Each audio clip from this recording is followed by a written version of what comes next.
I applied for a job here in Pretoria, and I got the job, and 10 days after I got the job, they made us fill in a form, and on that form they asked us what medication we were on, and I put on there I was on ARVs, and the next day I was dismissed. Gary Olpas just reinforced the South African Airways case in the sense that the court said, you know, it is unfair discrimination and to dismiss a person because of their HIV status, and therefore it is an automatically unfair dismissal. And the sanction that was imposed on the employer as well sent out a strong message to employers. What we found is that there have been these high-profile watershed cases like the SAA case, which have set the precedent and set the foundations for employer-employee relations around things such as HIV in the workplace. And attached to that has come obviously the legislation. So it's not just case law, it's now legislation. And then there's been a lot of work done around codes of best practice and technical assistance guidelines.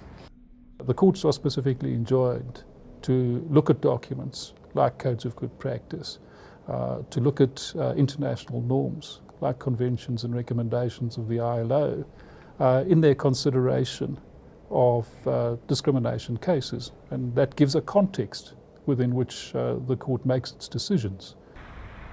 The ILO recommendation 200 has helped us to revise our legal instruments, our code of good practice, our technical assistance guidelines, and that has given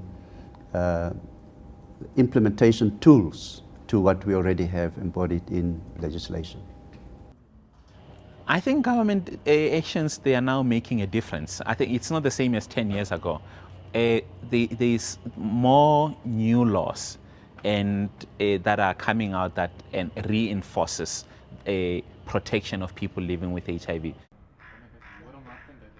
I was discriminated because when I felt pregnant as an HIV activist, I was asked if I was going to keep the baby, and it was not good for my role that I was playing in my work environment. You have to start questioning people and saying, why are you discriminating against me? What have I done wrong? But most people don't want that because it's just too much. It's invasive in their life. I think stigma and discrimination still persists in the workplace because of lack of understanding by employers. Lack of understanding around HIV issues, but also lack of interest by employers to understand that HIV, it's not a death sentence anymore. I think businesses are looking for assistance, and the partnership with ILO and government and you know, civil society brings a good interaction, because businesses need to be guided as to how to formulate these policies, because sometimes it's not that they don't want to, or it's because they need to be guided as to what to include in the policies, and also to be educated about the condition itself, because some employers discriminate not because they want to, but because there's a lack of information and education about HIV and AIDS. What's imperative for us is that employers make sure that the adherence to labour laws, the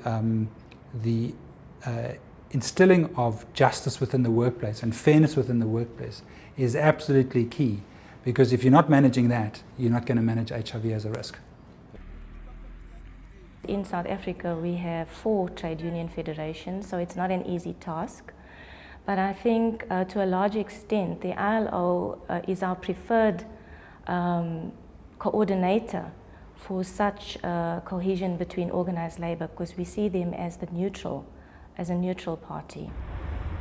What's so important is that your workplace be used as a community to catalyse changes in beliefs, changes in values, changes in perspective, which then hopefully will then have an effect on the broader community responses as well.